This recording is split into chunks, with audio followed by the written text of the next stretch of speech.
One of a Kind with Rob Van Dam is recorded in front of a live studio audience.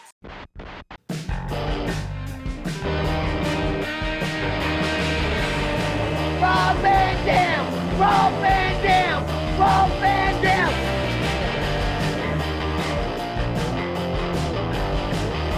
I'm Rob Van Dam. The whole show. Yo, what's up? Yeah, what is happening? It's Dominic D'Angelo. It's RVD TV. It's RVD's YouTube channel. We're live here on a Thursday. Guess what Thursday is? It's Trash Night. It's Trash Night. Trash Night. Trash Talking Thursday. Trash Talking Thursday. We're going to trash some talk, and that's with Rob Van Dam and Katie Forbes. Guys, how are you? Awesome. Good. Fantastic. Good to see you Yeah. guys. Yes, heck yeah. Bigger. You Yeah. had a very busy past week. It was. You guys were all over the map. You were in New Orleans. Yeah. And you had some conventions and stuff to hit as well. So how did it all go? How was the week last week?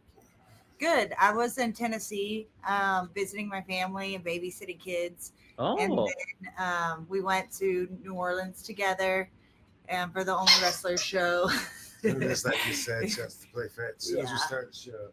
And then we were in New Orleans. And then we went from New Orleans to Texas and did autograph signing at Starrcast. yeah. And now we've been home resting and growing babies. And then also in between Arlington and now was Sabu's memorial at here in Las Vegas. So that was the third, the final of the trio, but Cauliflower Alley Club's coming and we'll be doing something to acknowledge him, although I'm not sure to what extent. Heck yeah. That's one I'm going to try to make for sure is that one, the Cauliflower Alley. So, Cool. Yeah. It is. Make sure we didn't double book ourselves. Yeah. I saw they painted outside of the Nerd Bar. There was a painting of Sabu out there, right? Did I see? Yeah. It looks really good. Yeah. It's pretty Cool. awesome.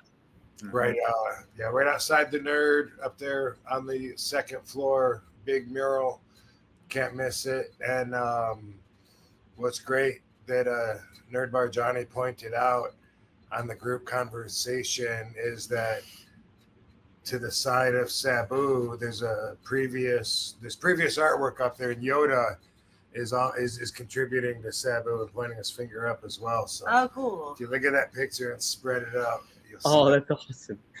Yeah. it really is. Yeah, I That's can sweet. show the photo of the group. A lot of his family was in town, and we all took a group photo in front of it. Oh, that's great. That's great. Yeah, I think I might have saw it on Facebook, I think, is they posted, I think Tony, Dirty Dick Flair. Oh, let's see here. Yeah. Well, I don't think he was there. Well, here's the. Oh, yeah, look at that. That looks awesome. Yeah. Dang, that's really good. Heck yeah. Can you see Yoda? Oh yeah, Yoda is doing the finger too. Oh, yeah, that's sweet. Look at that. Everybody's pointing. And then here's the group of everybody. Oh, yeah, that's the one I saw. That's awesome. Yeah. What a crew. That's great. Yeah, Oh, maybe that's where I saw it. I did that. That's where I saw it. It was on the Nerd Instagram, the Nerd Bar Instagram. Yeah. It was a good service. You know, there was of course one in Lansing, one in Philadelphia, and one in Las Vegas. They were all a little different Mhm. from each other, and they were all, all special in their own way. But I thought this one, for the gathering that we had, the way that they had everything layered for us, watching some videos and some talking and little participating and stuff. It was pretty good. Did it all take place at the Nerd Bar, or was there another area you guys kind of celebrated at? Or not celebrated, but paid? No, it was inside in the Micro arena. what do they call it? The Micro. yeah. micro square garden. Yeah. Yeah. Is that what they call it? Yeah. Yeah. Yeah, we did it in there. I liked how what's his name? He runs the Billy. Billy. Yeah, he's our friend. But I liked how he kind of like hosted it, and then everyone passed around the microphone. It was like really intimate. Like everyone passed around the microphone and like introduced themselves and said how they knew Sabu, and then people told stories. And then there was also a wrestling match. Oh, really? Yeah. Oh, Yeah. Yeah, I was like, this is the first memorial I've ever been to where they wrestled. It's kind of cool how everyone like chipped in for a Sabu chant, for the countdown. It was just real organic. Yeah. And also displays. He had some really nice displays, to walk through and see, which included, everything you could think of, action figures and Sabu clothing and wrestling chairs and a bunch of stuff. Yeah. Flowers that my mom sent. I saw them later on in a picture. Yeah. Yeah. I sent that to her. Cool. Yeah. They have a whole like Sabu shrine there. Oh, nice. When we were going through his stuff, I found his super glue. So I gave it to Johnny and I was like, this needs to go in his shrine. Yeah. Yeah. His official bottle of super glue. That's great. I don't think I ever asked you, do you have a favorite Sabu story? My favorite times with Sabu was when we toured together in Australia, and it was Rob and I and him and Jeannie, and I like got to know him more on that trip because like I always knew him like as being really shy, but then like we did a Q&A with the fans one night, and then he like took over, like hijacked the whole show. Like it was like a funny side. Like when he was like passionate about something, he would talk a lot. And I've heard this a lot, like about his passion for pro wrestling and how much he loves it. He said he was talking about his match, and he said, "Tonight I'm going to turn it up a notch." Yeah. Where do you go from what he's already done? Like, how do you turn it up a notch? Right. It's like, yeah. He was serious. He was ready to turn it up. And so those were my favorite times with him because we got to, Rob's already been on the road with him. I got to know him more being on the road with him. Yeah. That's pretty cool, though. It's just like, to get that other side of Sabu when he opens up and connects with you a little bit better is neat. It's, such a, man, what a great guy. Oh, man. And funny. Mm-hmm. And funny, that too. Mm-hmm. It's really cool to get to learn about him more so through you guys and everything like that as well. It's really nice. Shout out to Steve Soleil, who I saw on, I think, Instagram or Facebook. You had a picture with him, Rob, and he's been a regular on the show here, like chiming in and stuff. That was pretty cool. He said, my son and I had the best experience ever with RVDs. Yeah, Rob was drinking and I couldn't pull him away from hanging out with Steve. I'm like, you have to use the line to take photos. But him and Steve clicked, and I was like, Rob, you have to do this. At work. That was, I'm not wrestling at the OWA shows or anywhere yet because my feet are still healing up, and that's the only reason not even look past that. But that and just being around everybody in the inner company and everything like gave me a green light to go ahead and drink, and I kind of got out of hand because I was already there before I even got to the show. And then, there was a bar by the hotel, and I had 3 drinks that he made up because he couldn't make a cafe espresso. And so we was just like, well, what about if you mix some Kahlua and some vodka and some, I don't know what else it was. Like, and anyway, it was like, I remember like on the way there already going, wow. And then once we were there, it was just, the game on. Rob turned very social. Yeah, it does help social. Besides, and a big reason for me that people think it's funny, but I'm serious. For me, when I drink, I walk so much better. Really? Like, I walk like normal. Like I feel like I don't even have a limp or anything. And it's like now, that was a couple of weeks ago, and but I was like almost there. Like when I'm not medicated at all, then I walk kind of slow. I feel the pain, kind of like a penguin with little tiny steps. And the difference between that and like when I can be feeling good, and I just feel like I'm just like walking like normal. Like, am I even limping? Baby, look at me. Is this normal? I think I'm walking normal. Like you don't need to run. I'm good. Yeah. But then Here, hold up the chair. Can I do a Van Damme later? then the downside to that though is then everyone's like, okay, cool. So you're all good then? You know, and then I got to explain, sure. Or else I got to explain, well, you know, probably got a few more weeks. I just started to walk, but, you know, sure. But anyway, whatever, dude. We'll be talking about it. I'm good. I am walking good now and stuff. So that's cool. But, man, you know, medication has its purpose. Oh, sure does. Yeah, heck yeah. Hey, how was being at Starrcast and like that whole experience down in Texas and, you know, with the pay-per-view going on at the same time? Was it pretty neat, or how was that experience down there?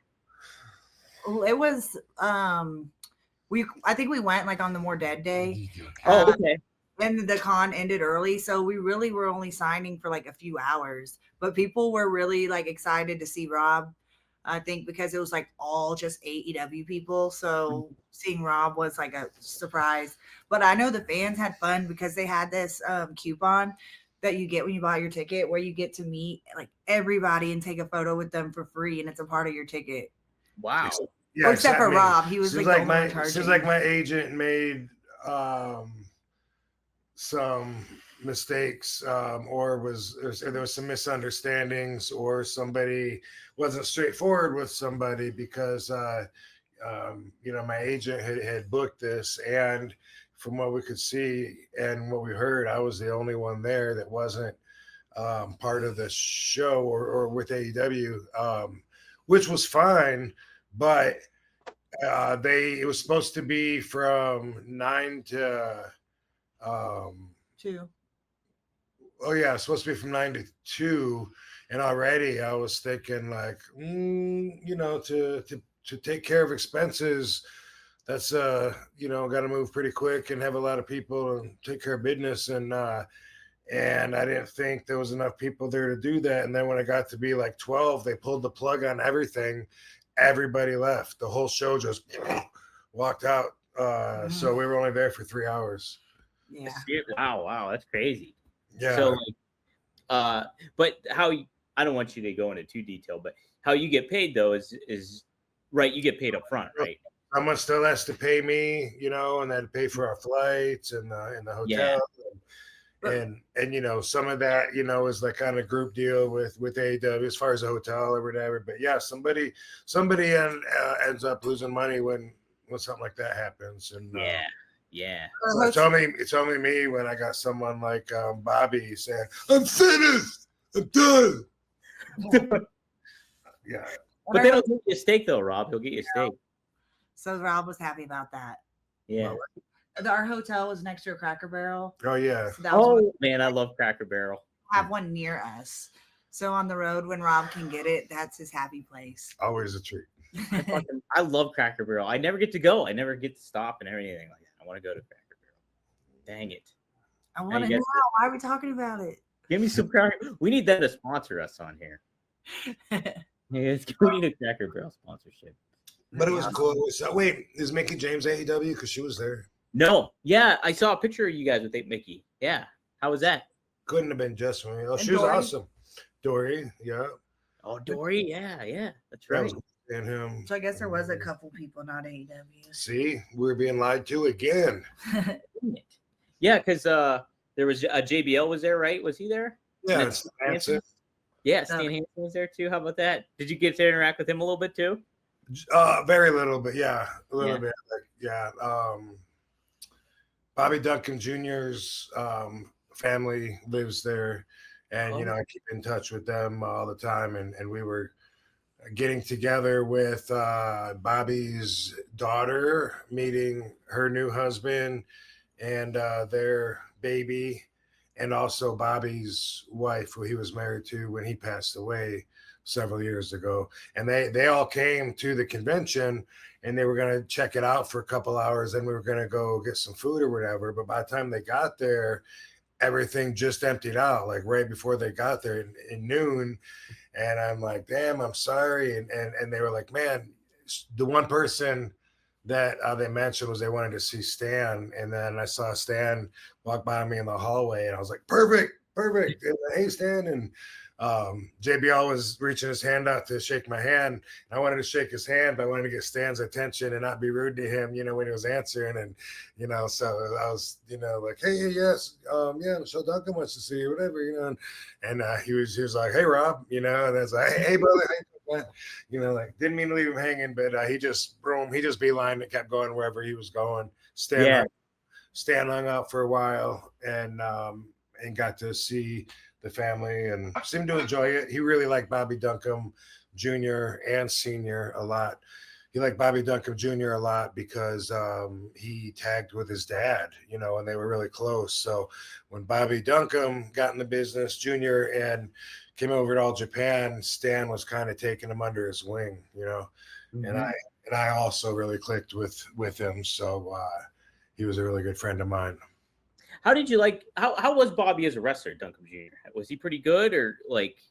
He was good. He was good, and he was so beat up and broken up that it was amazing that he could move. And he did move kind of like he was beaten up. Like he had like a sloppiness to him that I think was kind of good. It made him different. Like when he's running the ropes.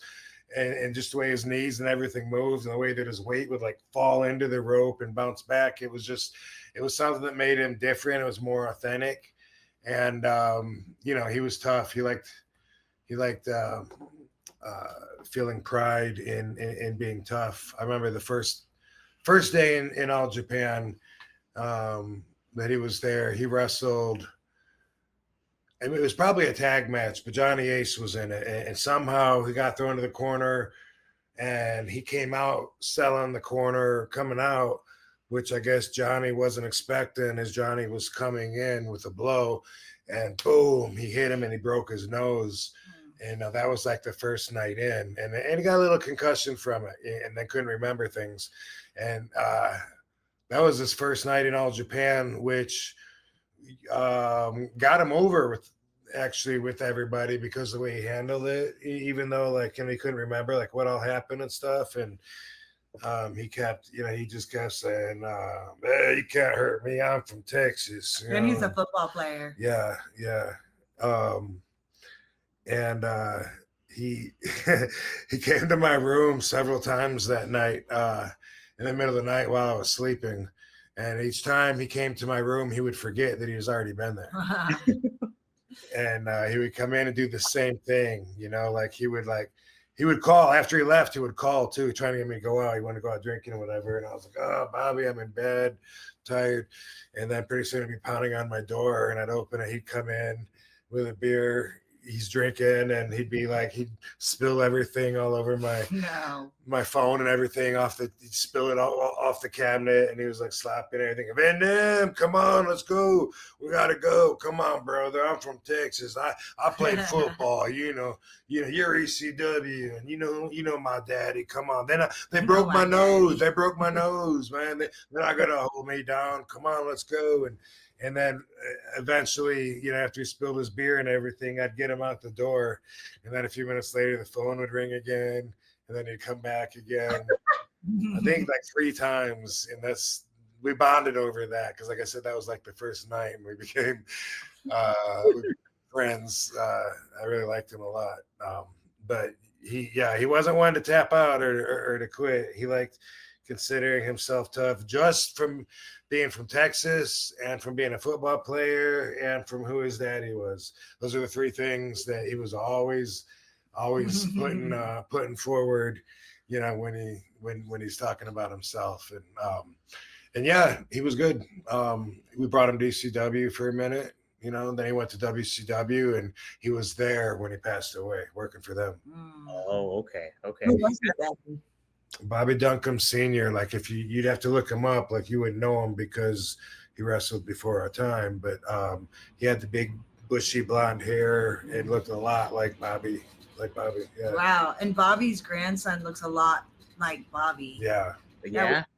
Yeah, he's Yeah. like 18 months old. And then Rob saw him and was like, he looks just like Bobby. That's hilarious. Like as an 18-month old. Looking into his eyes, it was just like looking at a young Bobby, like the energy that Bobby would exude from his eye, his baby blue eyes. It was like the same. I was tripping. I was like, man, I can't get over how much I think Bobby's looking at me through Briar's eyes, you know, and then his name's Briar. And then they ask him, they go, what's this? They said, Briar, what's your name? And he goes, Bobby. I said, why does he say that? They said, I don't know. He just says that. Yeah. Wow. How about that? Yeah. Man, I love that. That's great. I always liked when I was a kid and watching WCW and seeing Bobby Duncum Jr. I was like, man, he's got a great look. Like he looks like a guy that kick your ass. Nah, yeah. He was I don't know, 6'5", maybe. Wow. Big guy, at least 6'4", maybe a couple inches bigger than that. And it was funny because we'd be in Japan, and he's you know, so tall, big blonde, bushy hair, cowboy hat, a full length black leather coat, and we'd be at the anywhere, whether we're talking to a cab driver, or trying to get instructions, or even talking to some girls at the bar next to us or whatever. He would always pop me when he'd be like, we're not from around here. Like, no shit. You're not from around I think here. everybody knows that about me. Every time. Yeah. Oh, that's great. Do you think if he was on the straight and narrow, Rob, his ceiling was going to be bigger in wrestling? Like he could have had much more potential? Or what do you kind of think about that? Yeah, man. I have little doubt. It's hard to imagine him not being who he is, Mm-hmm. you know, just like maybe with me, it might be hard to imagine me not, you know, smoking weed. But obviously those are just things we do. That's not really who we are. And who he was definitely a lot of potential. And, you know, he liked to party. Yeah. Ooh, man, so many did too back then. Yeah, we all did. Yeah. We stare at each other like everyone else is crazy but us. Right. It's always neat when I talk to Fonzie and stuff, because you know how like wide of a range Fonzie has connected with people, like from like Bobo Brazil, he like refereed back in the day, and that now he's like doing working with modern talent and stuff. So he's got like all encompassing, but it's really neat too, in your same vein, how many people you've interacted and worked with over your career. From like, you know, I always think of Greg Valentine, you mentioned him, and you know, the Bobby Duncum and all these people coming out from Japan, and obviously Sabu, and all these different names. It's really cool. I think that's such a neat aspect of wrestling, is all the crossover that kind of happens in a lot of ways. It's true. Not everyone stays in it for 35 plus years like I have. So yeah, that also kind of increases the range of people that are my peers. You know? Yeah, it's pretty neat. Kyle wanted me to get to this one, Kyle Z, because he's got to leave earlier. So he's the Mafia expert too with you, Rob. So he's got a good question for you. RVD, is Joey Merlino ratting on his podcast? Is it ratting to do so? Many think so, and compare this to Bonanno's book. Is Joey breaking Omerta? That's a great question, and I'll tell you why. But first off, I gotta say, I don't have Patreon, and since he moved his podcast to Patreon, I only watch little clips here and there on YouTube sometimes. So I can't say that I probably saw what Kelsey saw, but he calls everybody out on his podcast. He calls everybody out for being a rat. So does that make him a rat for stooging out everybody else? I don't think so, because the reason that they're called rats is they've already connected with law enforcement. They've already broken omerta. They've already flipped from the honor that they swore, you know, the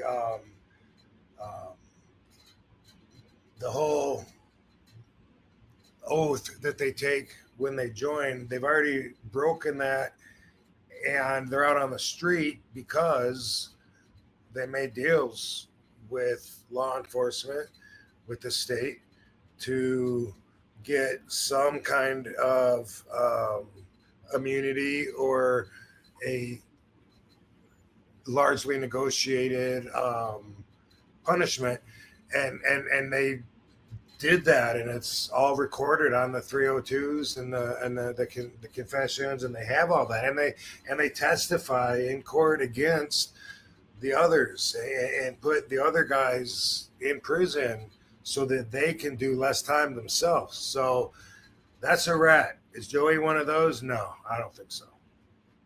Yeah, I think if somebody's ratted already, and then like you're talking about them ratting, I don't think that's necessarily ratting, right?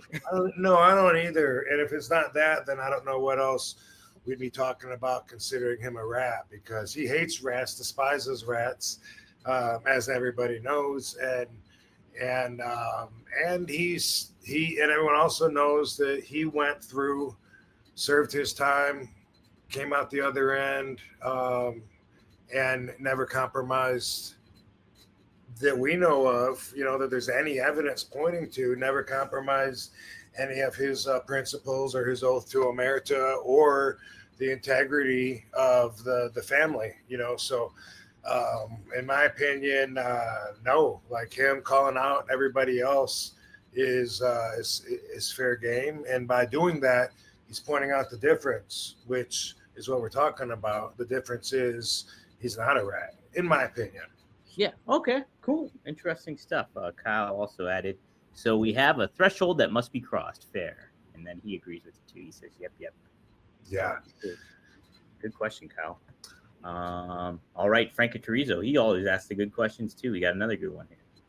In high school, were you as acrobatic as ever? You were pretty acrobatic in high school, weren't you? I was, and I was self-taught, and I got in trouble all the time. Me and my best friend Dango would get in trouble because, yeah, I learned to do a backflip on a diving board and then on a trampoline. And then I remember one time seeing this girl that was in gymnastics do it off of a fence. And it just blew my mind because I was like, oh my God, like if I'm landing on my feet, it doesn't matter if I'm landing in the water or not. I'm landing on my feet. So then I started doing it off of everything. I had to first the fence that girl did it off of, and then everything. And me and Dango were so competitive. He worked on doing it lower to where he could actually do a negative amount. He could go down a step and do a backflip up to the level ground. Wow. And I got to where I would go higher and higher, which is why I ended up doing a backflip off of my school. Got in trouble for that. Off the bowling alley. Yeah.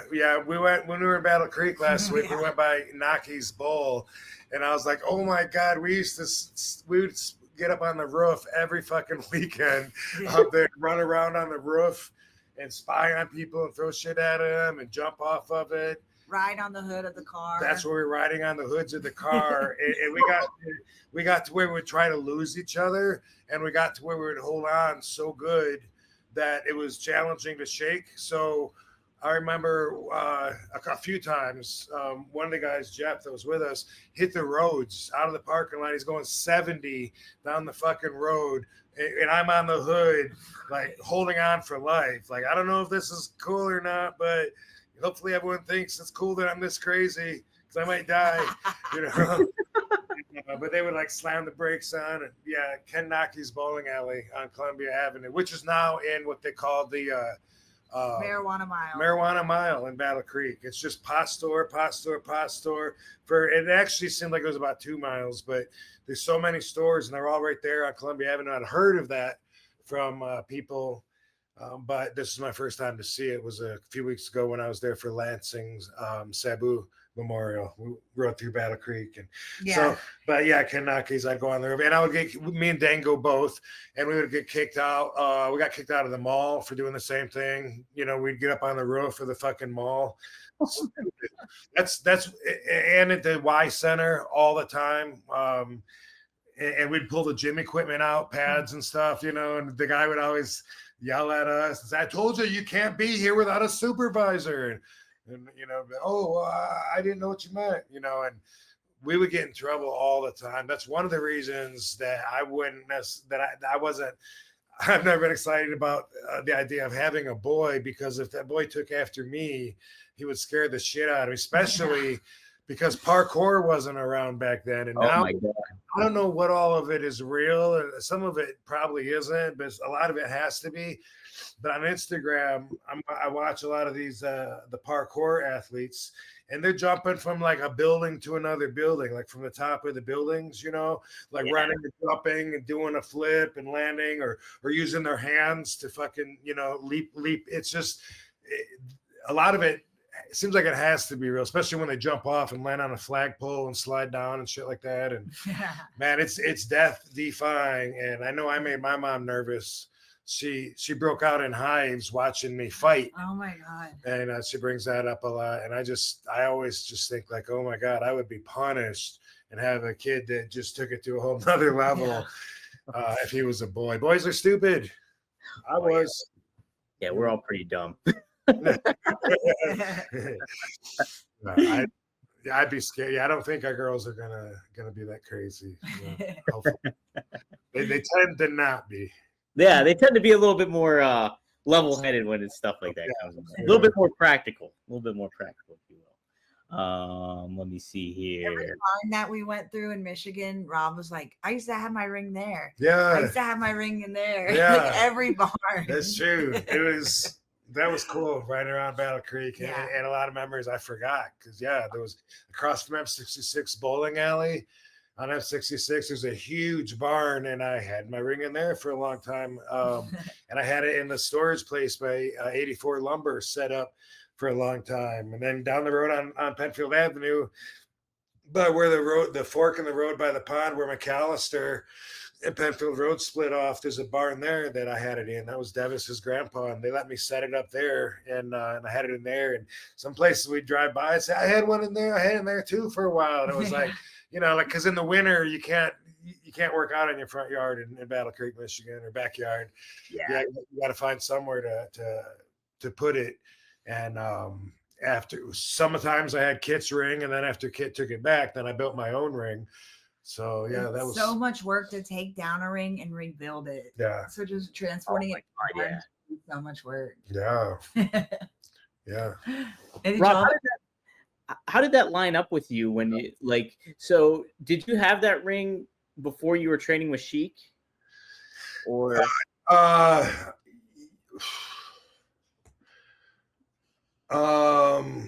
that's a good question. I had Kit's ring before I was training with Sheik, but did he take that and did I build my own ring? I don't know the answer. I don't know exactly when that was. That's I'd have to look for some correlating facts, you know, like when Kit took off for a long time and then I had his ring in my backyard. I graduated high school when I still had Kit's ring in the backyard, because in that part of the country they have what's called open houses.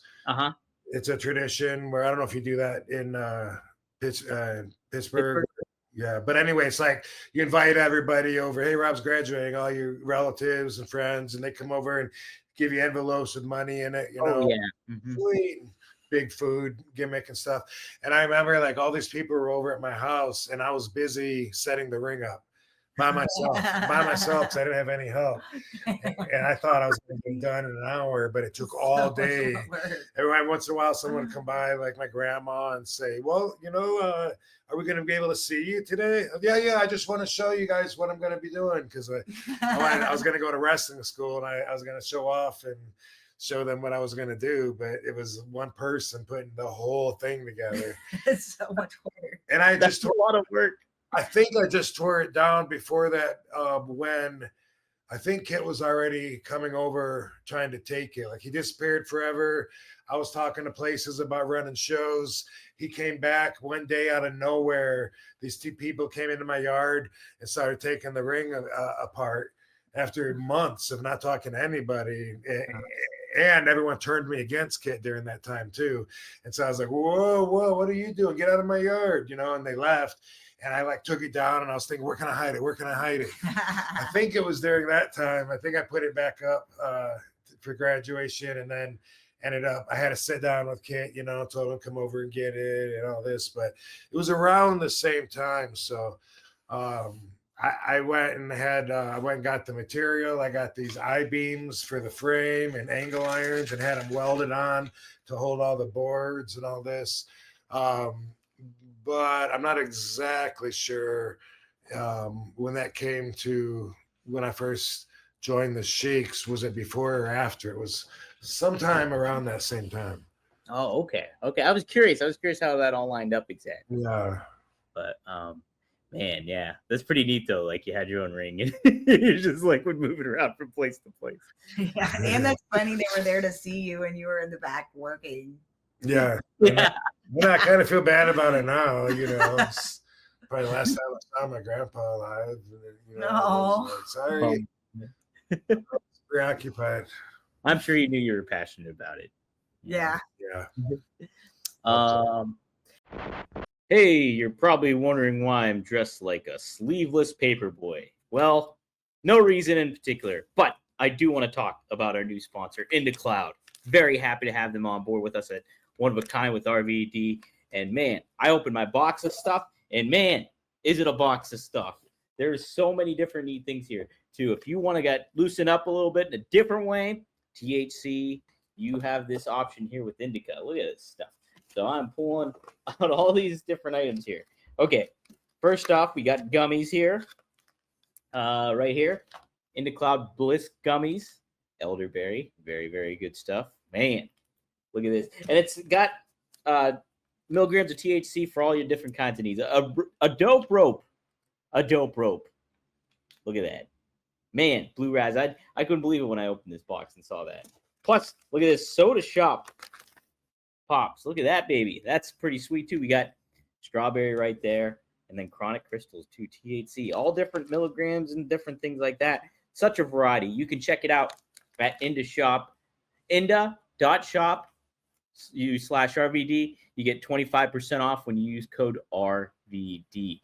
This is such a neat product and like perfect for this podcast in particular, right? So you work hard, maybe. You deal with life sometimes, but you still do deserve an escape. Absolutely. That's where IndaCloud comes in.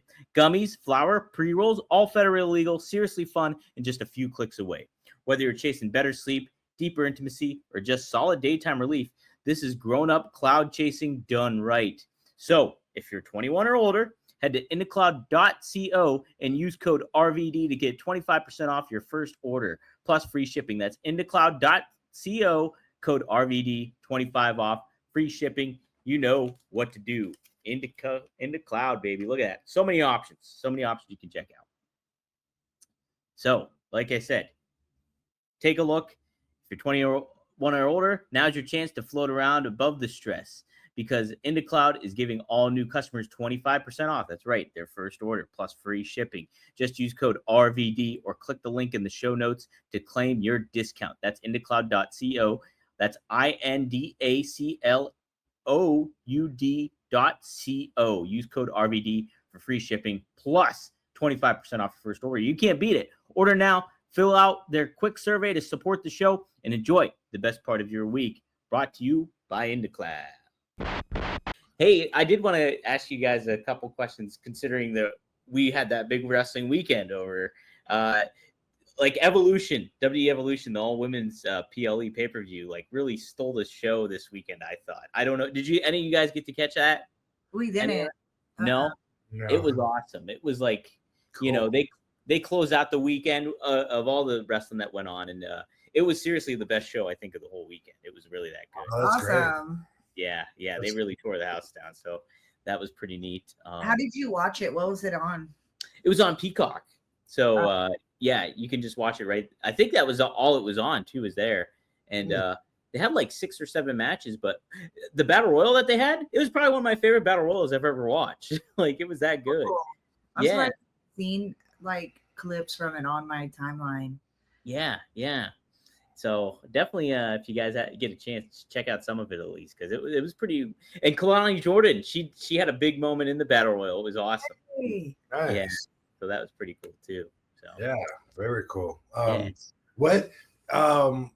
What are people's? I've only seen headlines, but what are people saying about the Goldberg match? So I like the Goldberg match. I was a huge Goldberg fan as a kid. So like, he was the first wrestler I ever met. So I always liked Goldberg. So I was excited for it either way. But And Gunther, right? Say what?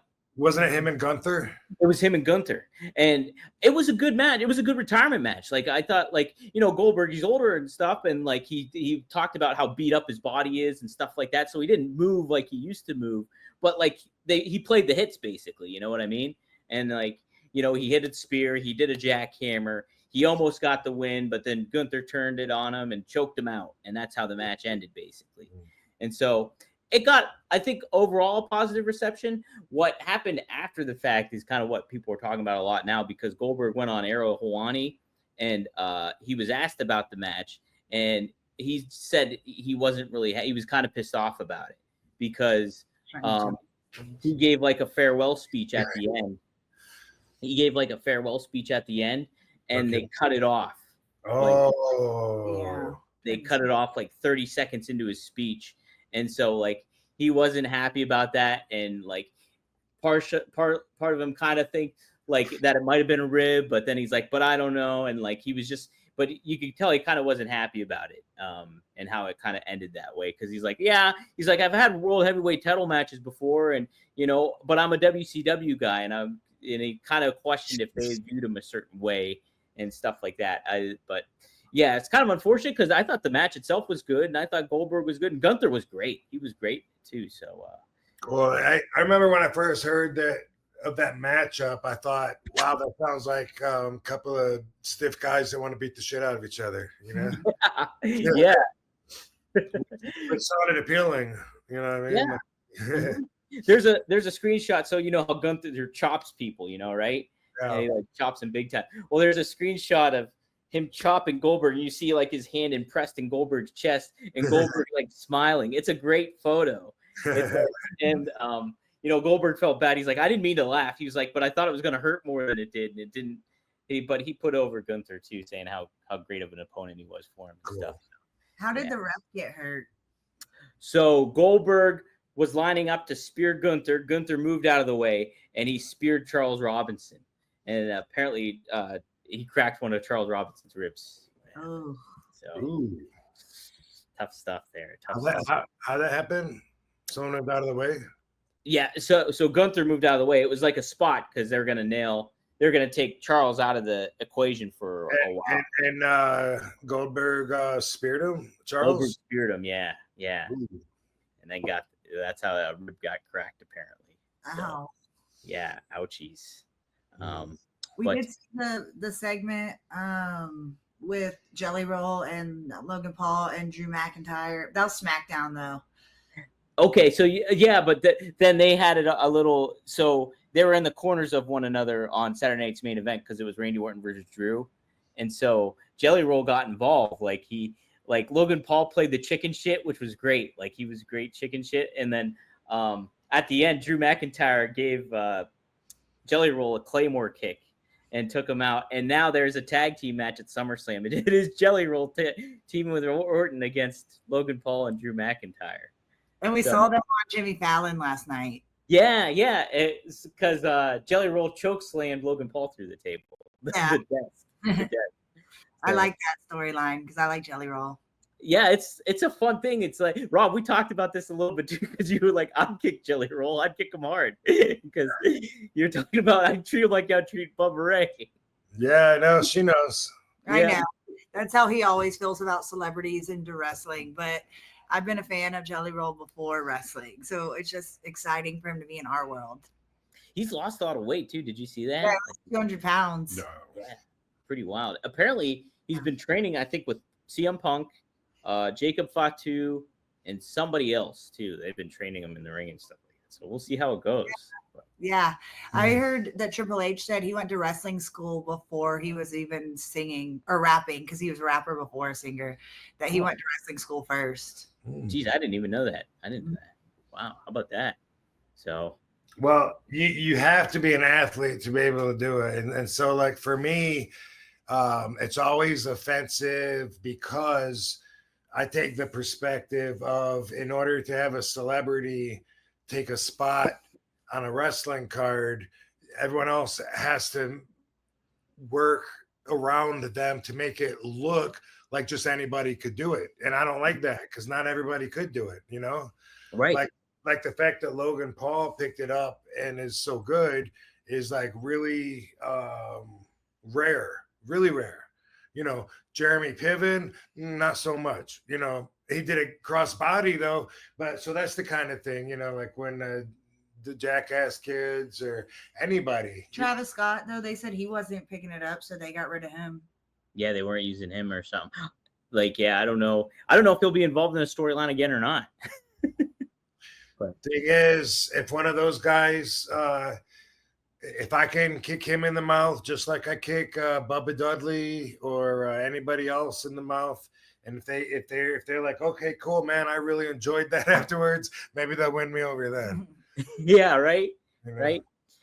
Yeah, it's always insulting though for me, like when people feel like it's easy, like we're just playing, or like just anybody can do it. And that's way back from when I got into the business, and they were still kayfabing and protecting the business, and now it's like people want it to be like so wide open.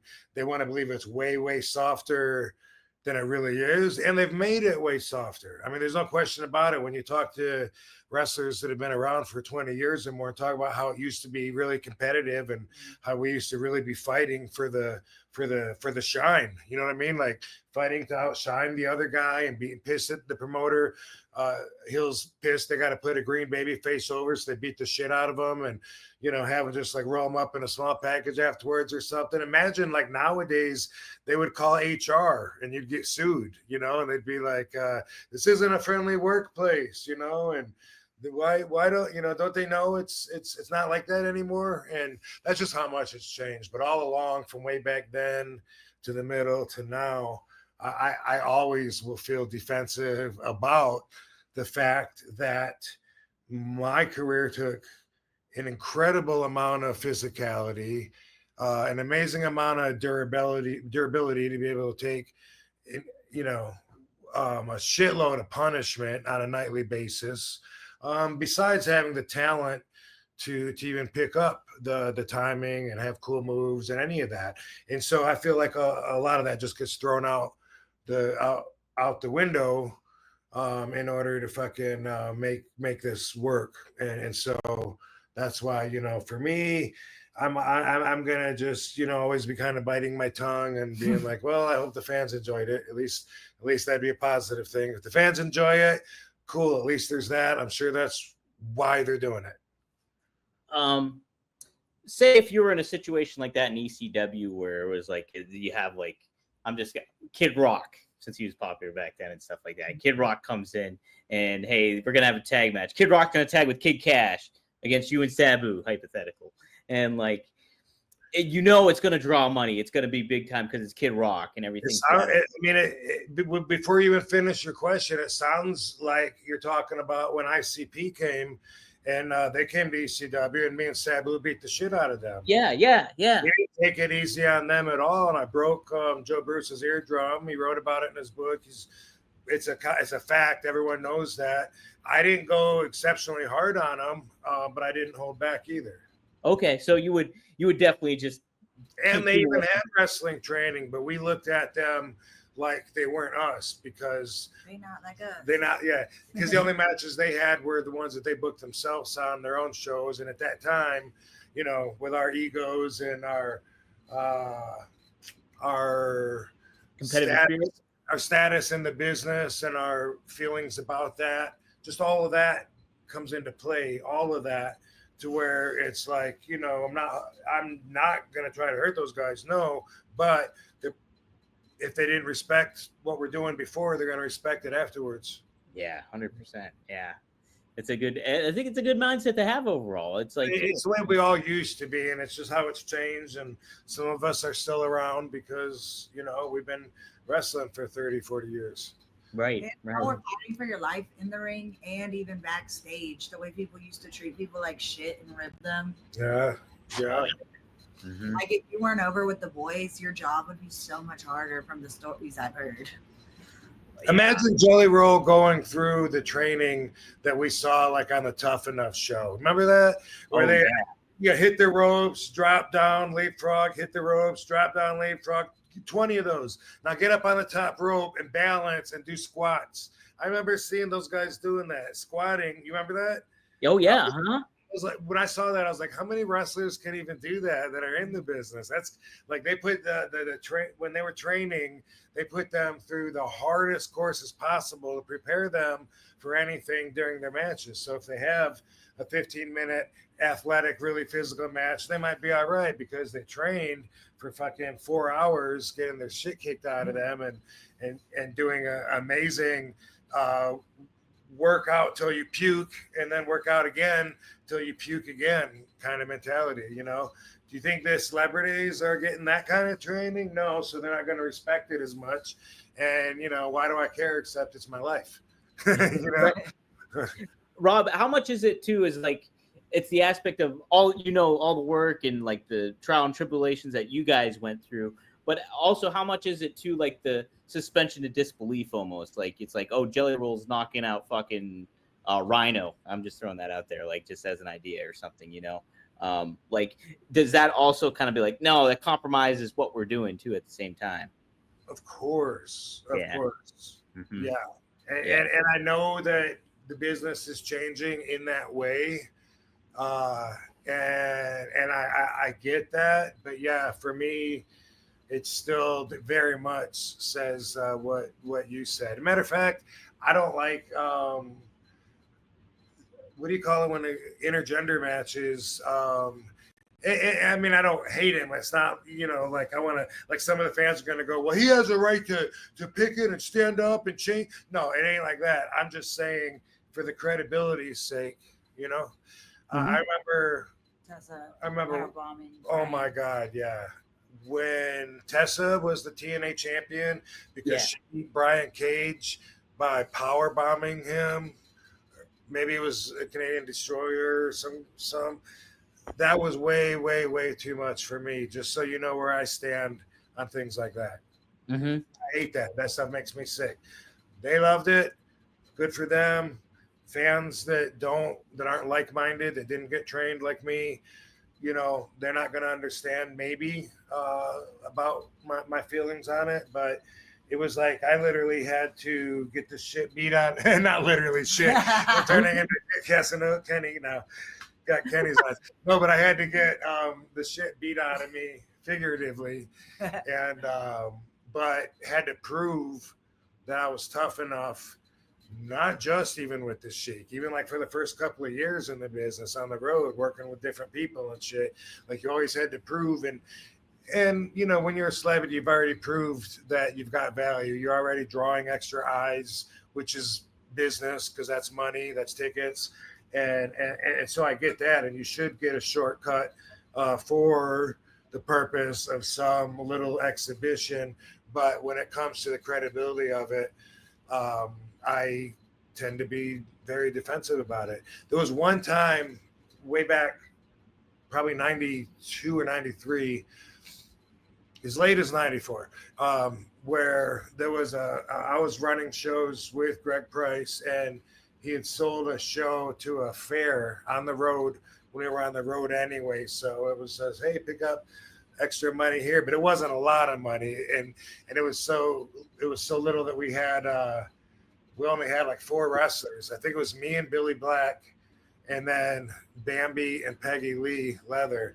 And so me and Billy had a match, and then the girls had a match. maybe not in that order. I don't know. And then there's like a run in, and it sets up for a mixed tag match afterwards. So 3 matches with just those 4 wrestlers, or 4 wrestlers. Anyway, I was like, I'm not gonna fucking wrestle a girl.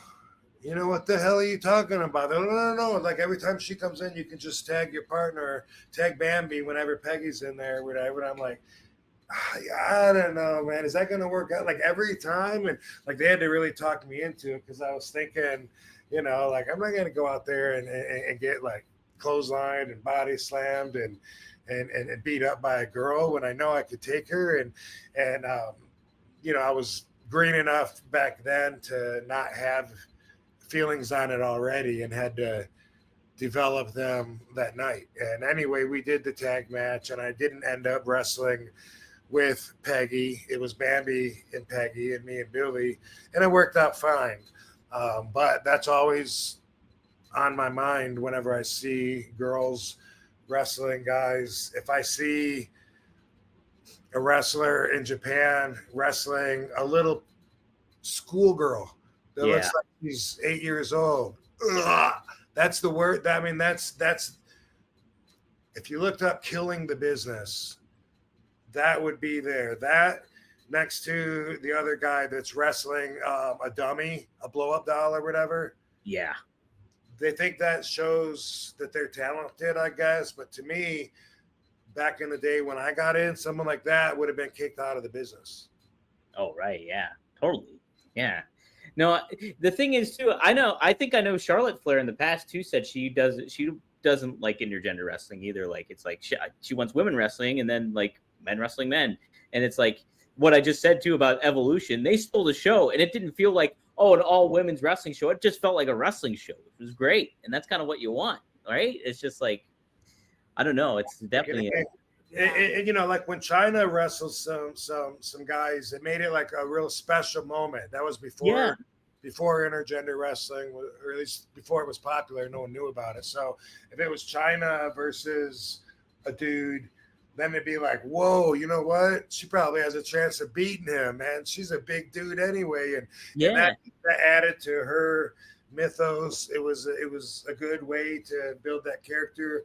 Way different than, you know, just combining guys and girls in there just to see what comes out of the matchup. Yeah, absolutely. Kate, do you feel a certain way about it too, or how do you feel about it? Well, I think sometimes it might look like a guy wrestling a girl could like look like domestic violence, you know, so like send a bad message to the kids that we're equal. Because even Rob was saying when he was a kid, like him and his sister used to go back and forth. I was like, that's crazy. Like, I would definitely put it into that as a parent. Like, you do not even like horseplay with girls like that. Yeah, no, it's her feelings have changed or evolved because when we first started dating, I remember she told me that she preferred wrestling the men because she didn't have to worry about them getting hurt, and she could well, I mean, for me, I like wrestling guys, but I'm like, if I'm watching it, that's what I feel about it, is like, it looks like if you would do that to a woman like in the ring, you probably treat your wife like that. Sure. But in training, of course, like I was the only girl wrestler at my school, so of course I'm wrestling guys, but it just felt like cool, I could be stiff with them, and then if I'm in the ring with a little bony girl, then I'm like, oh my god, I'm gonna break her. So it just felt it just felt better to wrestle guys, but that's as a wrestler. Yeah. My brother, when he was training, he said he was in the ring with a girl, like he had to wrestle one of the girls, and he said she fucking hit him so hard in the kidneys, it was like crazy. Like it was like seriously, it was like the worst kick he's ever received, like in the ring. It was from he can't complain, you know, oh, did you get hit by a girl? Yeah, he's like, I can't say anything, right? Chopping a woman's chest and chopping a man's chest is just way different. When I watch the girls wrestle each other, sometimes it looks like they nailing each other like right on their tits. That's what they want to do. They always want to do that to me because I have big boobs. Like, doesn't that hurt? That hurt, right? Like editing in the moment, you know, like the adrenaline. But is that safe to chop across someone's boobies? I don't know. Man, man, sometimes when I see that, I'm like, ugh. I know, I'm like, too. I want where it's like a bloody handprint after on my boobs from the chops being so hard. Yeah, but I don't know. I don't know. It could pop someone's boobs, but I feel what's more dangerous for your boobs is taking like a splash, like that kind of impact to your boobs is like more dangerous. Oh, yeah, that makes sense. Yeah. Man. Yeah. Don't want to think about it. Don't want to think about it. Boy, summertime is here. You know that song, Won't Go Jerry, in the summertime when the weather is hot? You can fit right in. Well, hey, guess what? You can fit right into a pair of perfect jeans. The perfect jean. Look at these babies. These are my favorite pair of jeans, and I am not lying. I do have pants on, by the way. I'm just showing these for the flair of it all. And I don't mean Rick. But yes, the perfect jean is awesome. I love their product. Seriously, no joke. This is the shoot. It is straight up my favorite pair of jeans I own. I want to get more. I need to get more. And hey, I can help you guys and gals get a little bit more too. So for a limited time, our listeners get 15% off their first order plus free shipping at theperfectjean.nyc or Google The Perfect Jean and use code RVD15 for 15% off. However you get there, but be sure to use code RVD15 at checkout to save 15% site-wide and stay perfect. The nice thing about these jeans, they're so high quality that you get free shipping. You get free exchanges. If the size doesn't fit, you must return, right? So use it. You seriously will not be disappointed, and you will be like, I kind of need to get a couple more pairs because these are great. No joke. I wear them anytime. If I'm going out on a date, boom, perfect jean on there. If I'm doing anything, want to look nice, got to wear the perfect jean. I'm going to have an audition here in August, beginning of August, Little Shop of Horrors. And you better believe I'll be wearing that pair of perfect jeans to help me feel confident and get ready to sing Oh Suddenly Seymour to the best of my ability. So it's finally time to stop crushing your balls in uncomfortable jeans by going to theperfectjean.nyc. Our listeners get 15% off their first order plus free shipping, free returns, and free exchanges when you use code RVD15 at checkout. That's 15% off for new customers at theperfectjean.nyc with promo code RVD15. After you purchase, they'll ask you where you heard about them. Please support our show and tell them that One of a Kind sent you. Fuck your khakis and get the perfect jean, all right? We got some more super chats in here. The Real Goose. Thanks for the $2. Do you like dabs, RVD, or do you just smoke flower? I just smoke flower on the regular. And once in a great while, I'll do some dabs, usually because that's what's available. Like if I'm at an event and they're doing dabs, sometimes at conventions, someone at a booth will have, a dab rig set up and they'll be like, you do dabs? I'm like, sure. But I'm not conditioned for it. You were in 2016. Yeah, when we started dating, that's all I was smoking was dabs all day, dab. And I was very much conditioned for it. And I'd seen it fuck so many people up, like my friends that aren't used to it. It's so much stronger and people don't understand that. But I mean, it's taking a concentrated amount and like instantly, like burning it and taking it all down. It's like smoking a lot of weed at the same instantly. That's the best way to explain it.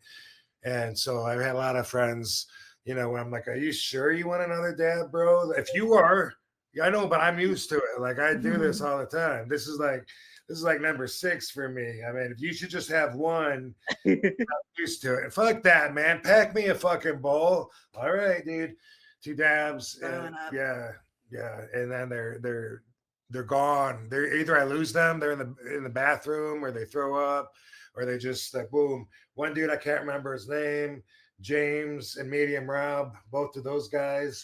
And then like after a while, I go knock on the bathroom door and both of those guys are just like looking in the mirror and they're like, man, Rob, you fucked me up. And now if I take dabs now, it won't fuck me up in that way before it makes me cough, it's a very hard pull for me to take into my lungs, because I'm not that used to it. And he bangs on his chest like a gorilla. Yeah. Oh man. Oh. So most smoke dubs, and I appreciate everything about it. The time it takes, it's like I started really liking smoking doobies and drinking coffee in Amsterdam, and it made me feel sophisticated.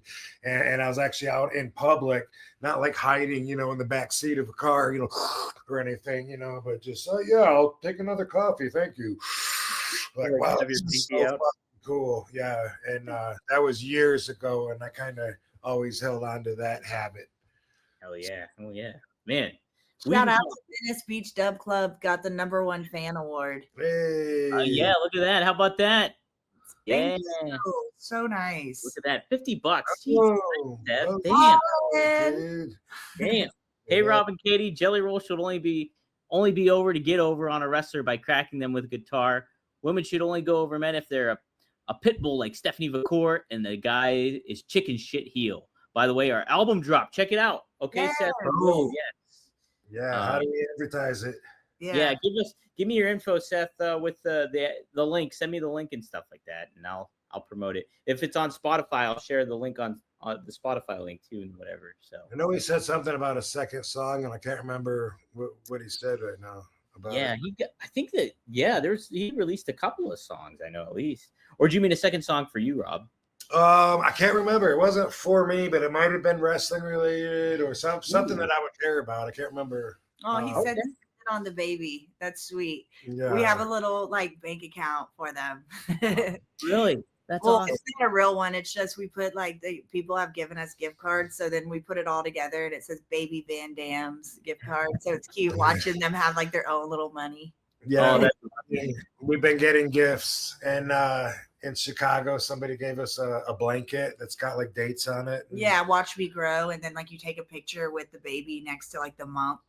Yeah, people have been cool. Yeah, we like the baby gifts. Yeah, it's so they make sweet. it home. So fun. Yeah, and when we're the Sabu and the RVD painting that was behind my head, I don't think you've seen that yet, but I can go get it. We'll be in there next week or whatever. We move around. Ooh, nice.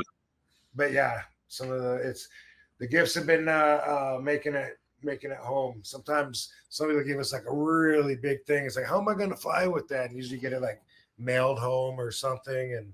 But he flies first, so they accommodate him with his paintings and yeah, they let me carry shit on and stuff. That's good.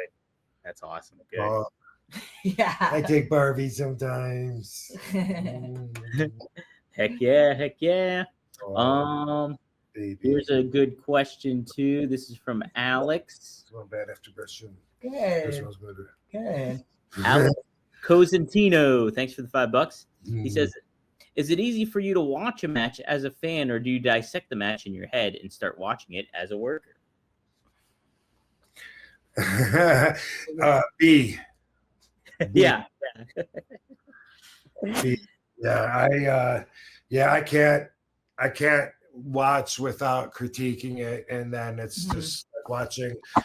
It's usually just watching people work, at their job for me. So I don't enjoy it as much, but there are exceptions. Sometimes what they're doing is really funny or entertaining for whatever reason, and they can pull me out of that temporarily to where I can be hey, good job, good on you.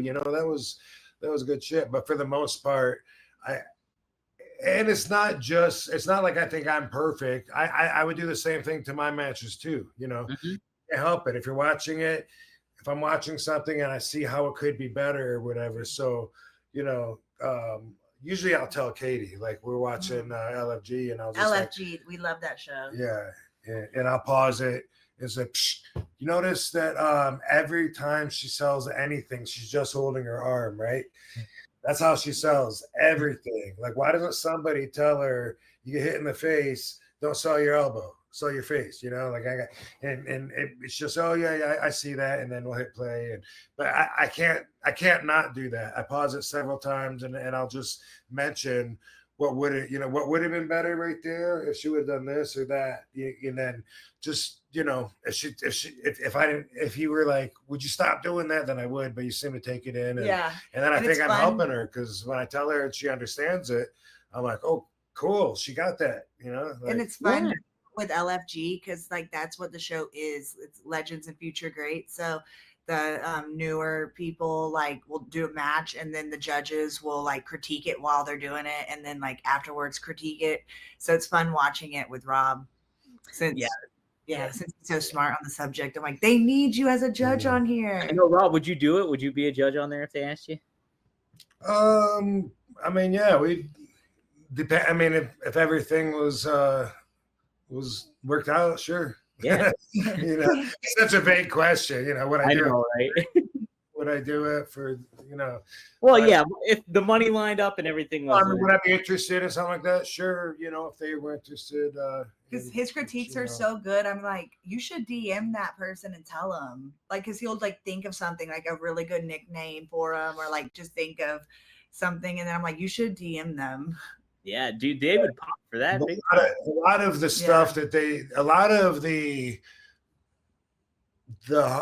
foundation of wrestling, the old school structure, a lot of it is so solid that it's easy to tell, and we'll all have the same advice. If you put 2 green kids in there, boom, boom, boom, and then you ask all the veterans, what were your notes? They're going to be the same. Like, I'm going to know what they're going to say, what they noticed, because a lot of it is that solid and that unflexible as far as what they should be doing versus the way they did it. So a lot of times it's like that. Would you say when you're watching the show, though, is there somebody like one of the judges that you're like, oh yeah, I vibe with Booker T a lot on that more than I would like say Undertaker or something like that? Or is it all basically kind of the one and the same? You're like, yeah, that's good advice, or that kind of thing. Yeah, I don't feel especially drawn. I mean, Booker's my dude, but personally, but I don't. But as far as agreeing with anybody more than everybody else, no. I think normally like what they say makes sense. Sometimes I won't agree with them as much, but for the most part, no. Yeah. Okay, cool. No, it's. By the way, one of the names she's talking about, the girl with the really big girl, and she's got the huge head. Bailey Humphreys. Yeah. Yes.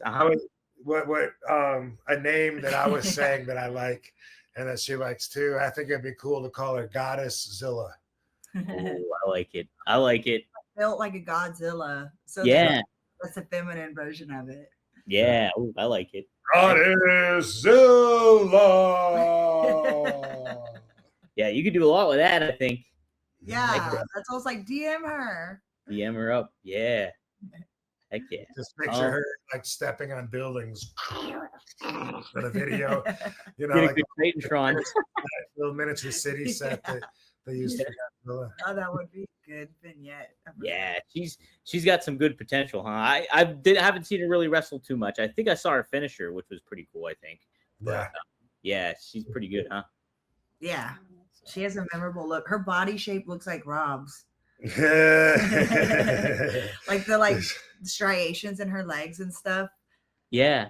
But that reminds me of Rob's body shape. But there's a lot of good talent there, and like the one blonde girl, Katie asked how she did when we were watching last week, and I said she did good, but I mean I'm guessing that was like one of her first 5 matches, and then afterwards, then they said like that was her second match, so like when you can kind of tell when you're that experienced, you know what I mean, and that is putting them through it, like I wouldn't want to watch my second match right now in front of everybody and try and defend. What a time we live in, like for those younger wrestlers, because everything is you're in the spotlight immediately. Like you don't have time to get reps in when you're just working live shows. Sometimes it's just like you're on television here and there now. Yeah, true. Yeah, pretty nuts. Here's another question.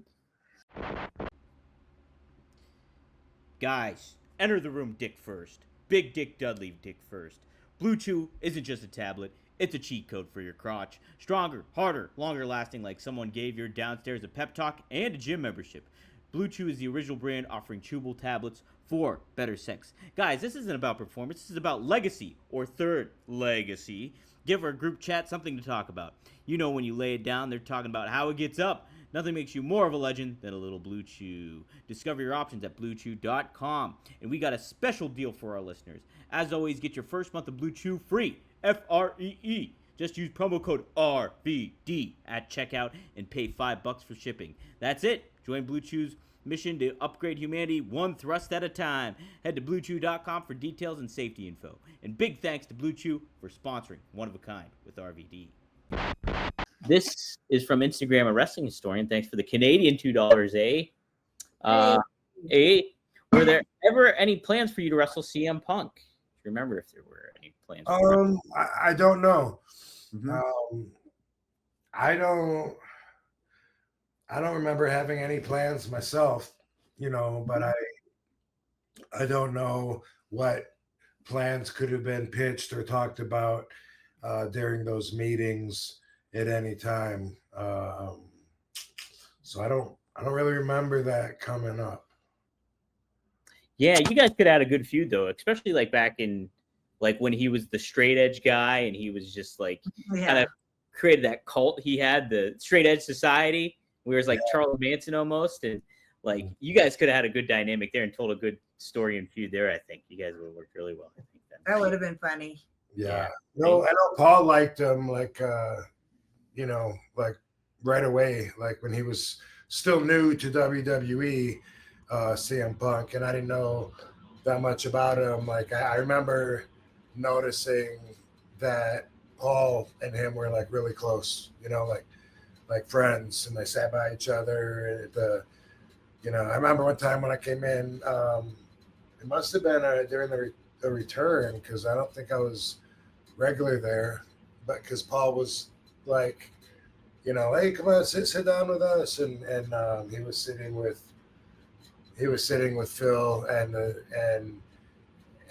he was introducing us, kind of, and saying, yeah, Phil's a good guy, or whatever. And I just remember that sticking out in my mind, Paul really likes this guy, and around that time, we did he was seeing Maria at the time. Yeah, he came to WWE and he was seeing Maria. I kind of feel like, did he date Lita for a minute too? I don't know. But with Maria, I remember we were on a split tour overseas where the roster was split in two. Maybe it was Raw and SmackDown, whatever. But we had two different buses, two different agendas, and which one was on mine? I think CM Punk was on my tour, and Test was on the other one. Mm-hmm. Could have been the other way around, but anyway, Tess was seeing Kelly. Mm-hmm. I think Kelly was on our tour, and Maria was on our tour, and maybe CM Punk too, and maybe just Tess was on the other one. But anyway, Tess was wanting CM Punk to get messages to Kelly, and from my understanding, he didn't feel like being the delivery boy. And I was getting this information from Paul. Paul was telling me that this was coming to a head one night when we were over there in Italy or somewhere, and he said that the test was blowing up. Kept telling CM to tell Kelly to call him, and I guess she wasn't getting the messages or whatever. And Tess said something, according to Paul. The test said, "What the fuck? Does he think I won't smack him?" And Paul said that he was like, my money's on the tattooed kid. My money's on the tattooed kid. And I really didn't know anything about him then, so that told me a lot, at least of what Paul thought about him. Yeah. And I was like, really? And Google said He was CM Punk My and money's on him. CM Punk and Lita did date. That's what. Oh. He ain't afraid, to Shoot a shot. or to date someone that the other boys have dated. Part of the urban legend was like everybody's curious what CM standed for and what some Chick people magnet, right? Chick magnet, Oh, right? wow. Yeah. Chick magnet, yeah. Somebody said Cookie Monster before, No, and then Monster. Cookie Monster, and then I think it's Chicago made.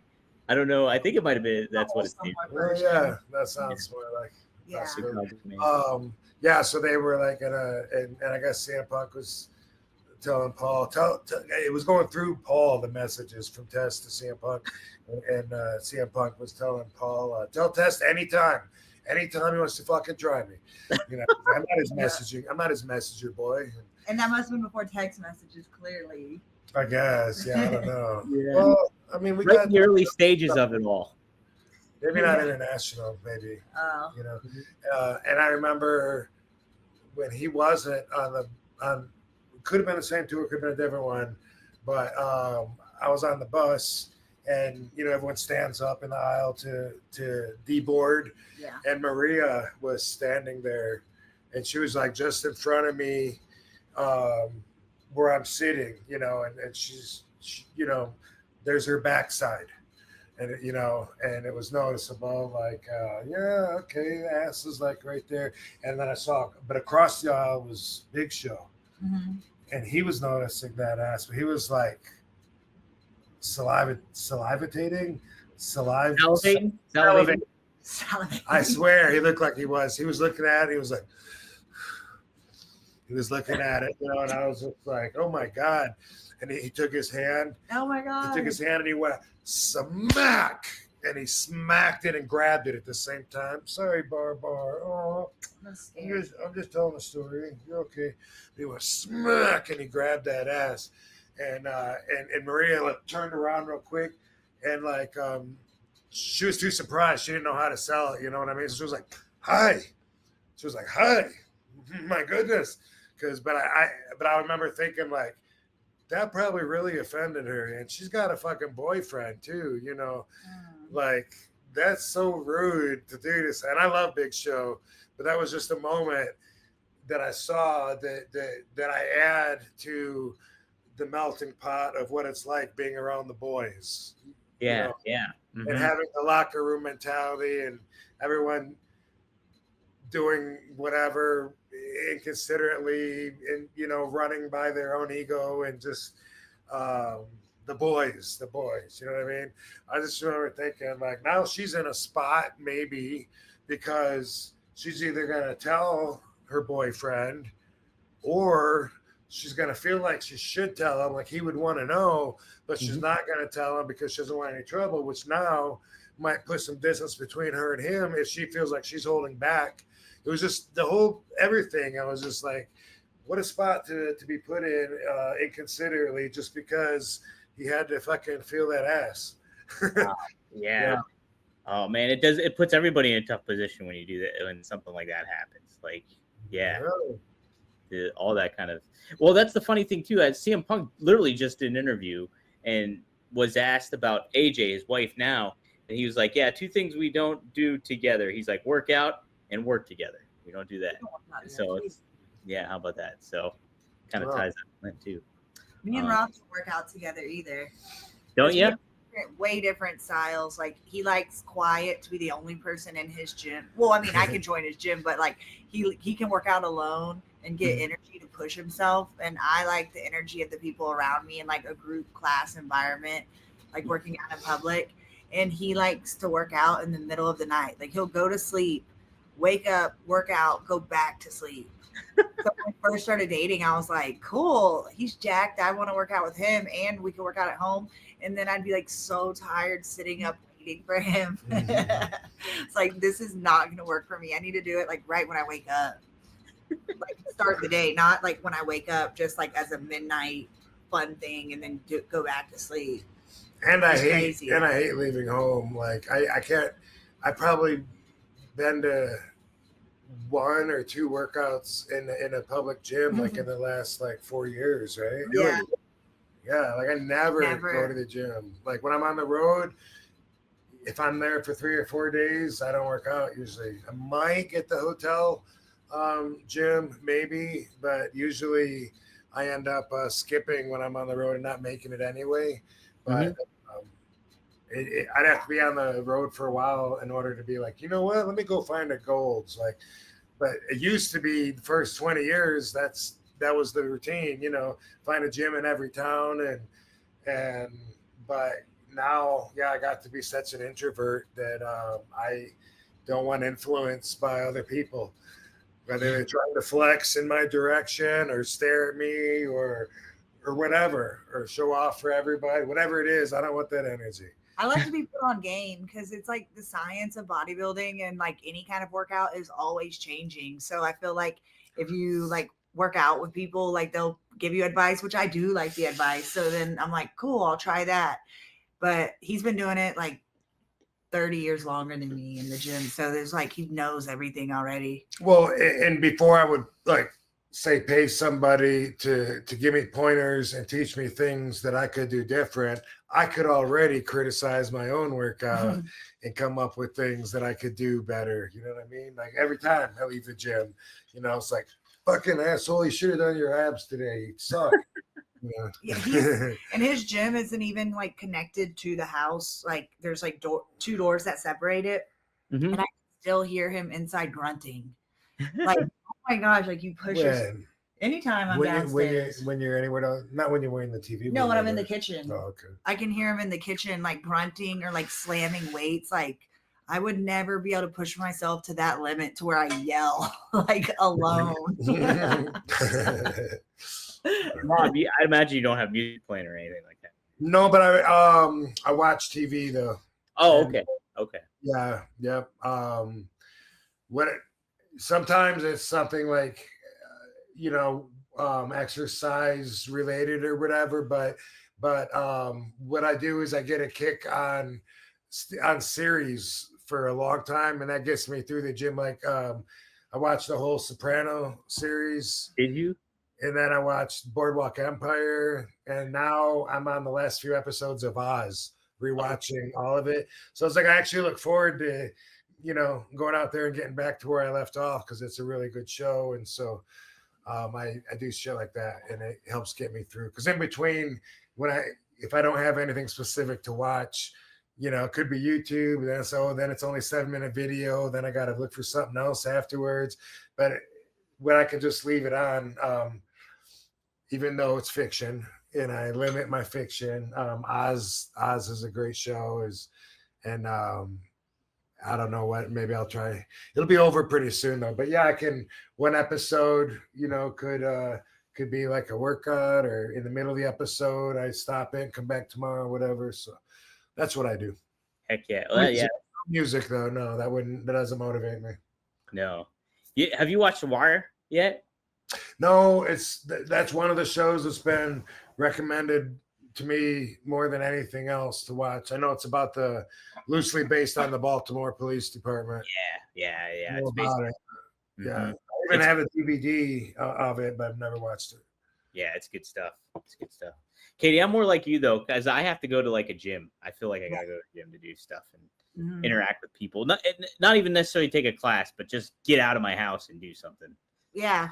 Because then I'm like, okay, I'm here, I'm committed, I got to give it my all. Now I'm here, I have to do stuff. Yeah, and during the pandemic, I worked out. I'd work out in his gym, but then I'd end up just twerking and playing on my phone. Yeah, I'm easily distracted when I'm at my house. Yeah, same. I'd scroll online. Yeah, right. If I leave my house, I'm usually trying to get right back as soon as possible. So that works against me. Yeah. Big key. Other super chat here. Alex with another one. Thank you for the $2. He said, I'd love to see Booker T be a guest on your show. Booker would be awesome. That's a really good idea. Yeah, we should definitely get him on. Booker has to be so busy. Like the way he runs his school, he's on LFG. and he Me too.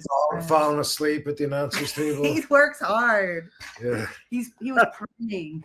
yeah, praying at the. Prayed, yeah, he just prayed. That's a good idea, though. Yeah, Yeah. We'll bring him on sometime. Yeah, definitely, that'd be awesome. That'd be cool. Oh, this is another good question here. Rob, how was your time in USWA? This is Frankie Teresa. How was your time in USWA?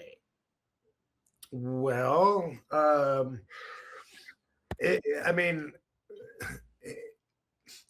one thing I gotta say first off is that I was like so green that everything was brand new to me. I wasn't even old enough to drink alcohol, and it's my first time being on the road, except for like single shows, and so all of that, it's like saying what was third grade like for you, because I could analyze the other wrestlers from my perspective now, but back then I was very much just a young ass fucking barely 20-year-old kid, and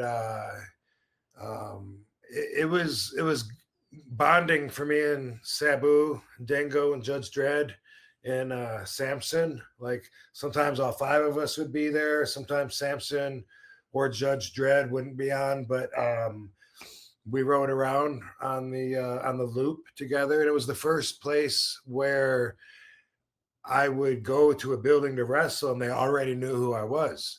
See, that hadn't happened before, because everywhere else is just a one-off, and I'm brand new.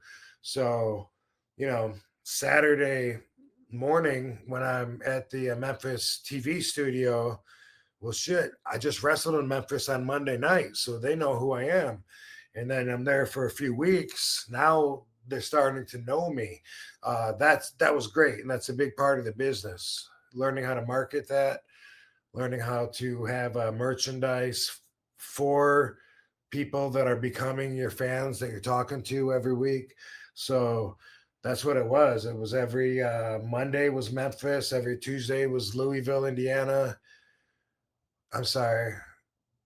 Kentucky. Wednesday was Evansville, Indiana. Thursday was a spot show. They were doing the global run in Dallas, Texas. And then they lost that the week before we got there. Global took over from USWA. Oh. The week before we got there. And so they didn't have the ESPN Thursday night thing anymore. And then Friday was usually like Arkansas, Jonesboro, or a spot show. And then Saturday, you're back in the morning at the TV studio. Saturday night is Nashville. And so since they do this loop, and that's how all the territories used to be way back in the day, they do like a weekly loop, and you could build programs and tell stories and build relationships on and off the air that are really advantageous over just showing up on a show in Virginia for a one-off and nobody knows who the hell you are. Big difference there. And I was just so young and so green. I would get in trouble for riding with the heels because I was the only baby face, and my group was from Michigan, so I didn't know how to socialize and like hop into a car with some other heels or anything like that. So sometimes like we would be at Old Country Buffet afterwards eating, and fans would come up to me and they'd say, "Why are you hanging out with that guy, man? I don't like him." Talking about Sabu because he was a heel on TV. And I realized I was like killing the town. And that town, they make their money off of doing this for years and years. You can't have new people coming in and killing the business that's been working there forever. They were like the last of the territories to die off in Memphis because they protected it so much, and I remember one time outside the arena in Evansville, I was playing Frisbee with, I think, Sabu, and Jeff Jarrett's dad, Jerry Jarrett, came over and he yelled at me. He's like, "Robbie, you're a baby." It became a big inside joke that Sabu would always say to me.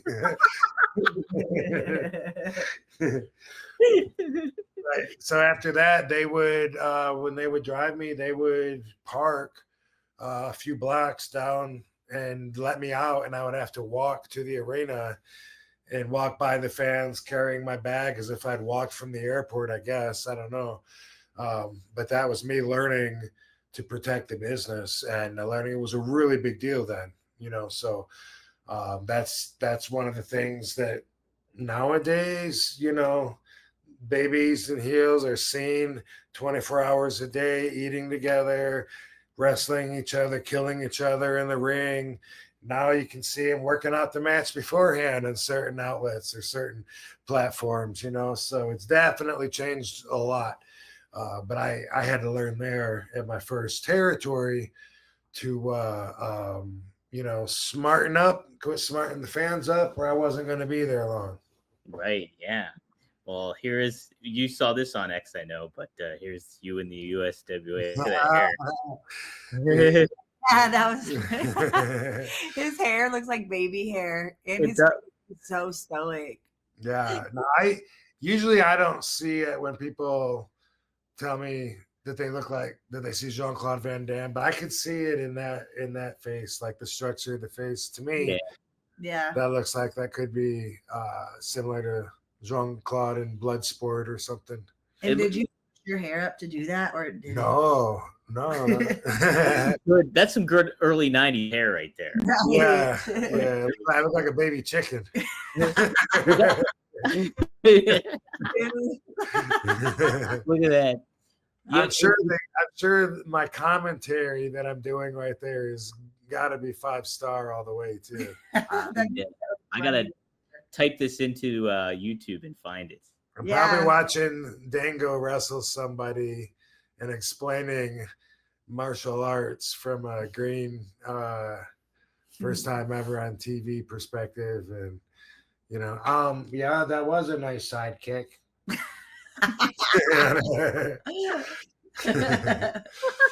Wasn't as nice as mine. Like, yeah.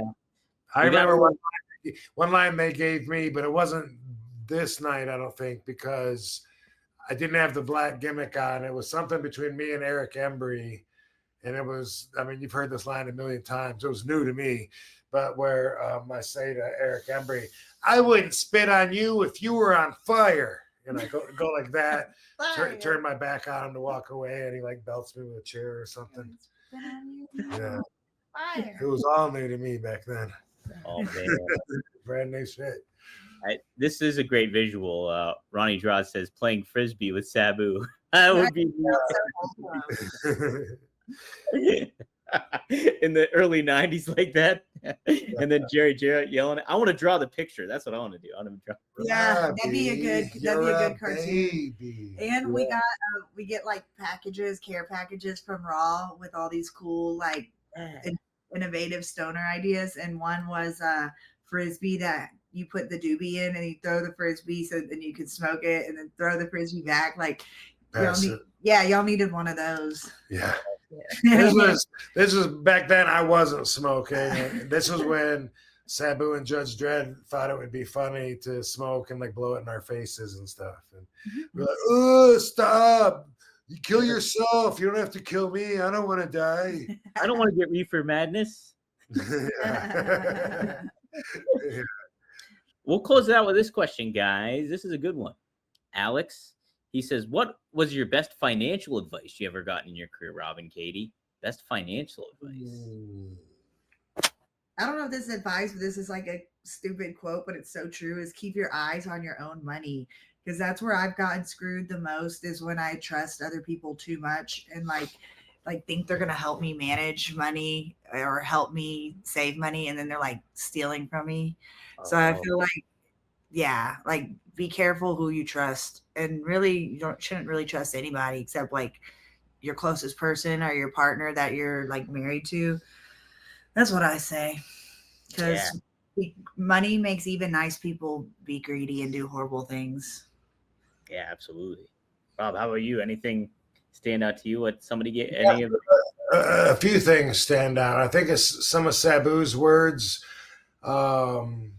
He said, this is when I was super young and green, getting into the business, around that, 91, 92. I remember Sabu saying, if a promoter ever gives you an offer that he can make you a champion, or you can get more money. Take the money because you can't eat a belt. Yeah. To take the money, the belt's a domain. And what's the other one that I was just gonna say about? I got hit with like a few of them. There was something else that Sabu told me about money. Well, he told me when I was starting to get over and was really becoming popular, he was saying that when I get booked, I should charge enough to where the promoter has to do something with me to protect his investment. Oh, yeah. In other words, don't work real cheap just to be a spot on the card, because they could do anything with you, ignore you, squash you, not showcase you, fuck you. And he said if you charge them enough to where they got to notice how far they're reaching in their pocket for you, then there's a lot better chance that they're going to do something better with you, protect their investment, put you on the main event if you're the most expensive guy, those kind of things. That doesn't always work though, because TNA, the last TNA run, they were paying you good, and then like it was like, you're here with Joey Ryan. Yeah, the other thing to that was, since they were paying me and I was getting my pay, it didn't matter as much. Yeah. But you're right. But I mean, they were trying to get a rub off of me, so it wasn't just like, put RVD on the bottom of the card, give him 2 minutes, and squash them and don't show them, because for the money they're paying me, that would just be stupid. Yeah. But even if what they were doing with me was stupid, that was their idea of trying to use me to get a rub and get some of my over on the guys they wanted over. But the other thing that I'll say was from Fonzie. It wasn't necessarily advice, but something I'll never forget, because I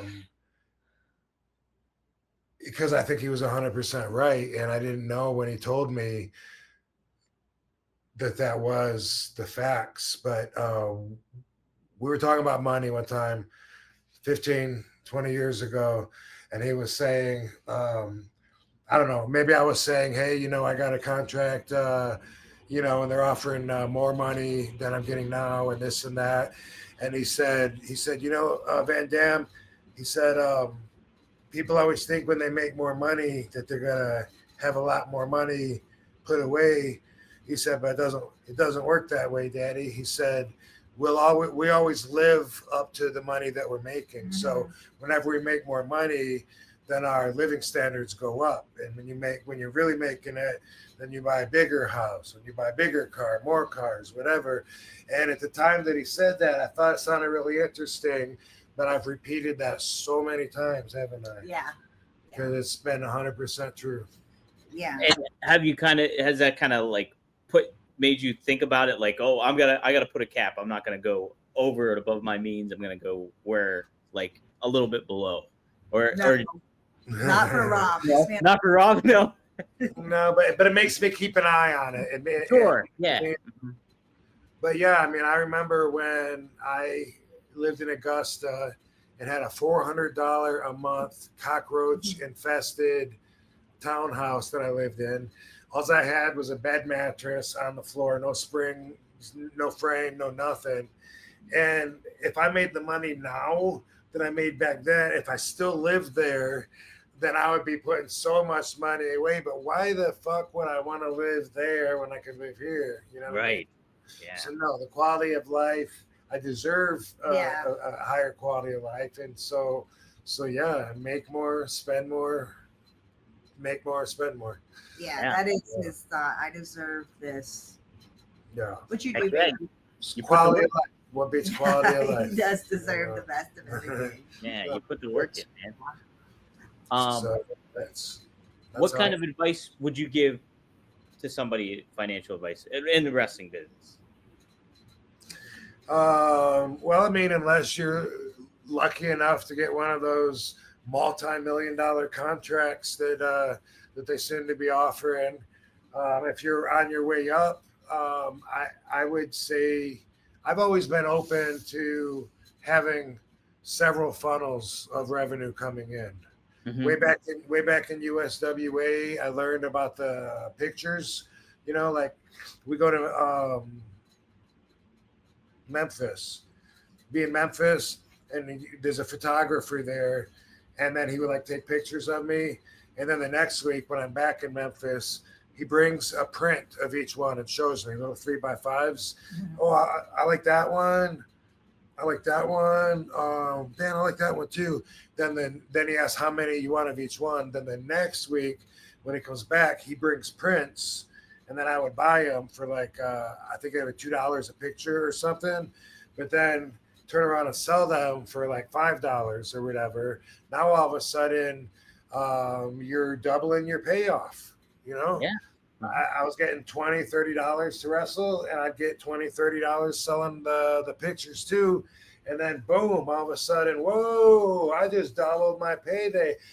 That started way back then, and a lot of wrestlers never seem to get that. They never seem to be interested in that, or they don't understand it. But I took that to a crazy level where I would have 2 tables full of merchandise, T-shirts, VHS, nunchucks, toy throwing ninja stars, yin-yang necklaces, a ton of different pictures to choose from, keychains, and I was doing that, you know, in 96, 97, you know, later on when I was wrestling through Georgia and whatever, and again, doubling the payday, maximizing the revenue. And then when you can work on also, especially when your brand has some value, doing some side projects with other people that have their own specialties, they make their own products or whatever, and they want to make something of you, boom. I've always felt better having as many of those lined up, good ones anyway, because I get burnt a lot. Yeah. And I would advise someone to always be open to that, because even if it's not much, but if you got 20 not muches, they might add up to being much, you know? Yeah. Okay. That's a great advice. That's really great advice. I mean, for cameo, you know, do the cameo, do the, you know, if you do eBay, whatever. I just, you know, I mean, you can't overextend yourself, and there's only so much you can do. But when it comes to finding different doors that you can keep open and have money coming in, pro wrestling tees, whatever, it's all good, man. Make that one of your missions is to have as many sources of revenue floating in at the same time. That's something that independent contractors do that not everyone can do when you have a 9-to-5, you know? Yeah, right. Totally. That's it too. Nicest person in the universe. Thanks for the $10. He says, you were my favorite wrestlers as a kid. Your matches were always amazing, and I always use your 5-star frog splash in the WWE games. Sweet. I hope it won you a lot of games. I understand that my video game character was very popular amongst a lot of video game players, so that's pretty cool. And I like your name, the nicest person in the universe. That's a good thing to take pride in. I thought that was Henry Winkler. Yeah, right. He's so nice. Oh my god. Yeah, he is. No, Rob, I used to use you all the time in SmackDown Here Comes the Pain, like when I was in high school. Me, Marcus, my brother Marcus, and my brother Luke, we'd all have 3-way ladder matches. One would be Undertaker, somebody would be like Kevin Nash or Booker T, and then I'd always pick you because you were just nice. And now you hang out with Rob every week. And look, I know. Now it's like I played it with that guy on SmackDown vs. Raw. Yeah. How about that? Cool. That should do it. I did want to pop this up. I saw this. Katie, you posted this earlier today. Talk a little bit about this, guys. Boom. Look at this. Yeah. Greek RVD. Glass. Yeah, y'all already know about Greek Glass. They make the bongs with RVD inspired bongs with his name on it, and like things like his gear, like designs on it. And they're really cool guys. And they have a booth at Champs, which is a really cool weed and kratom convention here in Vegas. So we're going to go and meet bands and hang out at the booth and be social and have a good time.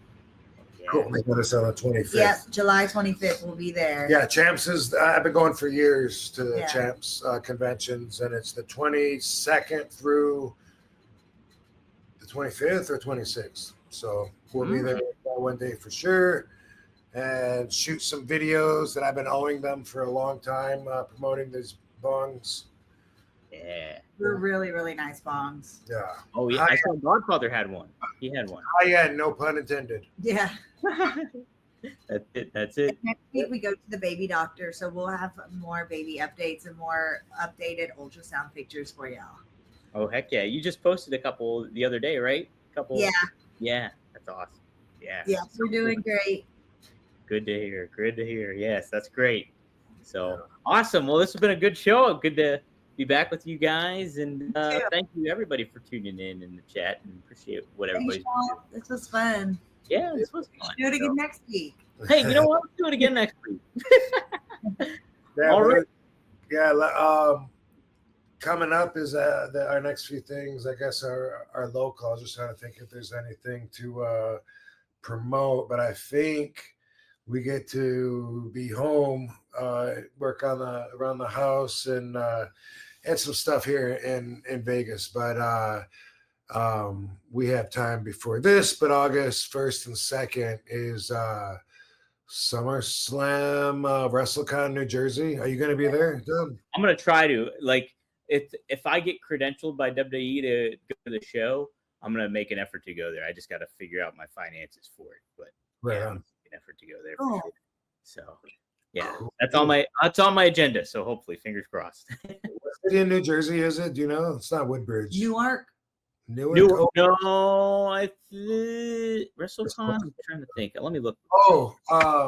Yeah. Now I'm thinking Trenton, Elizabethtown. I don't know. Everything sounds right now. Yeah, let me take a look here. Oh, Newark. You're right, Katie. Good time, baby. All right. How about that? So, Friday, August 1st, Saturday, August 2nd. So if you guys are in the area, go see Rob and Katie. Yeah. Yeah. Cool. Yep. All right. All right, man. Appreciate it. Peace out. Peace up, guys. Peace up, down.